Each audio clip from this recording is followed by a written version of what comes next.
I've got a guest in the studio with me this morning. Her name is Gwen Repeta. She is with 10,000 Villages. She is the Western Canadian rug coordinator and the store manager for their shop on 134 Plaza Drive. She's in the studio this morning to talk about the sale. First of all, good morning, Gwen. Good morning. Thanks for coming again. You were here last year. I was. Thank you for having me again. Nice to have you back. It's a pleasure. So you're the manager of the shop. There's been a few changes. I've had to go away to another store, and so my assistant manager has become the manager. Now I'm going back, and we're going to co-manage for a few months until we change things again. Okay. So am I right in calling you the manager? Sure, you okay, go ahead. There we go. I want to make sure I get it right. Just so you know, there's another person you can talk to up there. Okay. So you guys have a sale. We do. Happening right now. Our Winnipeg Plaza Drive store is a store that houses these rugs on a continual basis during the year. But what I do is I coordinate rug events. So these rugs will go to various stores that we have in Canada for a 2-week time period, west and east. So I do look after the east now as well. But then they come back. And when they come back, then we look at our rug inventory and we look at which rugs need to get discounted. Mm-hmm. So it's based on their length of time in inventory, and they're reduced 10 to 50% off for this period of time. Then they go back to regular price, and we start this whole process over again. So tell us about the rugs. The rugs are an amazing thing. They're made in Pakistan. Mm-hmm. The name of the program is called Bunyad, which is the Urdu word for foundation. Yep. They used to be called Jaxus. All those letters were taken from different family members' names, but they changed to the word Bunyad when there was that earthquake a number of years ago. And a lot of homes were lost, a lot of lives were lost, and when Bunyad was there trying to help their artisans sort of rebuild and get back on their feet, they noticed that a lot of people still had their basements still standing, whereas others did not. And what they found out that the people whose basements or their foundations were still standing were people that were actually involved in a business model called Fairtrade, whether it be for rugs or something else. So Fairtrade is a very different way of doing business. So when that all happened, they ended up, through a period of time, changing their name to Bunyad, which is the Urdu word for foundation and has a lot to do with the whole idea of Fairtrade as a business model. So fair trade is thrown around a lot these days. I mean, you can find fair trade on so many different items, whether from clothing or rugs or everything. Not too much on rugs. There's very few. But so give us an idea of what your standards are for fair trade. Well, to begin with, 10,000 Villages actually started this whole concept of fair trade in 1946 with a woman named Edna Ruth Byler, who was one of MCC's missionaries. So we actually are the social enterprise arm of Mennonite Central Committee. Mm-hmm. Fair trade has many standards. There's transparency, there's accountability, and then if you go into the actual working aspect of it, the people who are working within it, it's gender equity, it's no child labor, it's payment paid on time. If you talk to someone who's working through a fair trade business model, you'll find that they talk about how they're treated with dignity and respect. One of the basic pieces of of fair trade is that the artisan or producer group is paid in full before that item even gets here. In the course of our regular products, we pay half of the agreed upon money, and we do not tell them how little we're going to pay them or what we're going to pay them. They tell us what they need. So we make this order, and then we give them half of that agreed upon money right up front. Now, the rest of it is paid to them when it's ready to be shipped, which is a huge difference, right? Mm-hmm. Oftentimes I hear people coming in saying, oh, you know how this is such a nice store and they pay money back to poor people. We don't pay money to poor people. What we do is we have a completely different, transparent business model. So they are paid in full before it gets to our store. In the case of the rugs, because some of these rugs are being knotted on a loom, if we just look at the knotters, they could be on the loom for over a year. Now, you can't just pay half up front and then the half later. So they're paid every 2 weeks or by the knot count, whatever the agreeable situation is. So that's where you're seeing a lot of differences. Also, in the case of the rugs, the way fair trade comes into play is how many people actually have work. You have people that are knotting the rugs, but everybody forgets about what happens when that rug gets off the loom. So you have washers and burners, people who are neeming, stretching, fixing. Those rugs look nothing like that when they get off the loom. So all of these people have work, and they're all doing these things outside, on rooftops, and they're all adhering to customs that's the traditional way of making rugs, and also the materials that they use.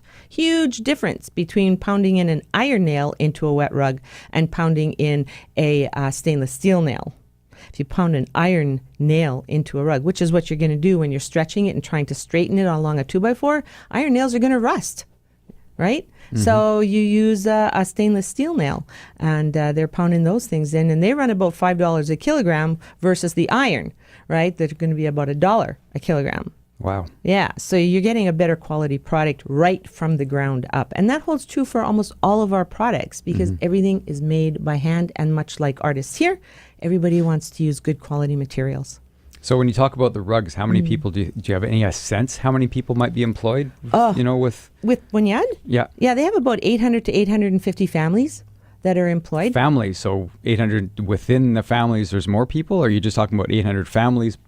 Like 800 persons or 800 people families? Or 800 families? It's about, I'd say it would be safe to say 800 to 850 families because when we talk about a family, it's usually a husband and a wife that are involved. There are school and after-school programs that are supported by Bunyad as well, which is another aspect of fair trade.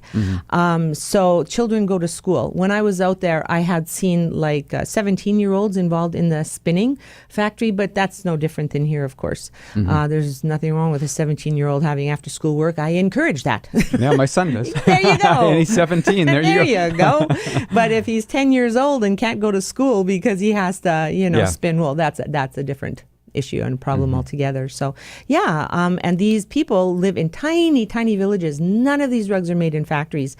So you have the Persian designs, which are made in the tiny villages near Lahore, which would be more on the eastern side, northeastern side of Pakistan. And all of our tribals are done near the city of Peshawar, which would be more on the western side. So that's rugs, and that's one portion of your your shop. Tell us, listeners. Well, before I'm in the studio with Gwen Repeta. She's call her the manager from from 10,000 Villages. We're talking about the rug sale and what other stuff you guys have there. I know you have chocolate. Oh, we do have chocolate. That's what I bought last time I was there. I heard that on the radio driving in this morning, and good for you. I would say our chocolate is guilt-free. Many people don't realize the child slave labor industry in the chocolate industry. A lot of farmers are in debt. And because they're in debt, they end up sending their kids out to cut down these cocoa pods. And they're using great big machetes, and they're there for years and years at a time. They don't see their kids. So a lot of people don't connect those dots that, hey, I love chocolate. I'm going to buy this chocolate. And now this is my favorite. But they're like, what are you supporting? And a lot of people don't know. So when you buy a chocolate bar that has that fair trade symbol on it, then you're saying, hey, I agree with what you're doing. I agree with no child slave labor. I agree with farmers and producers being paid the right amount of money. And again, if your listeners haven't tried a fair trade chocolate bar, they really should because they're a very high quality chocolate bar. So that's where the fair trade part comes into play with the cocoa pods. But we have other cool things as well. One of the most interesting things, I think, is these blankets that we have made out of recycled saris, and they're coming from Bangladesh. I've seen those there. They're soft. They're beautiful. They are soft, and every one is different. And the colors are amazing. Amazing. Last year, we had some duvet covers that came in, and they fit a queen blanket and I have a king bed. So I bought it and put my queen cover. It's like, yay, it covers my bed. That's awesome. And I'm in love with it. And I actually bought another one for my spare room. But what's so interesting about these things is recycled saris. So they're just like our used clothing, right? They get tired of things, they're worn, and so they're reusing them, repurposing them. But a lot of the women that are doing this come out of the sex trade industry. So to me, it's like, we get this beautiful product and they get to make this big change in their life, which is so much healthier and better for them.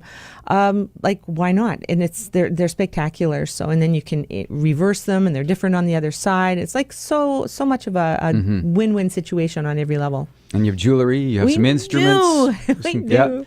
Jewelry. I always call it the wall of fun. There were some ladies looking at it. Sometimes it says you got to stand back a bit because there's so many. There's jewelry made out of bone and wood, and we have semi-precious stones and kapi shell from Philippines, and they're all very, very unique. I have actually visited a few of the groups. One was Trinity in Kenya, another one was Bombolulu. In Trinity, the gentleman that was sort of running the program came out of the slum right across the street. And at that time in the 80s, all they had to do to make a living in the slum was basically selling their bodies or doing illegal, they call it rum running, but it's like illegal liquor and stuff. And some businessmen came there, some Christian businessmen, and started showing people who were interested in how to make jewelry. Well, he was one of them. And now today he's across the street from that, and he has a 3-story building, and he employs as many people as possible. Wow, amazing. Very cool. And then there was Bombolulu, who employs a lot of physically and mentally challenged people. And so you'll have a guy that takes the clay and he'll make the little bead. And then the next guy takes that bead and puts a hole in it, and the next guy will put it in a firing, and it goes on from there. And each one of these people have a purpose for being there, and they get paid and they have a job. And when you have purpose, you have hope for your day and you have hope for your life. So it really changes how you look at these pieces. You know, it's so much deeper.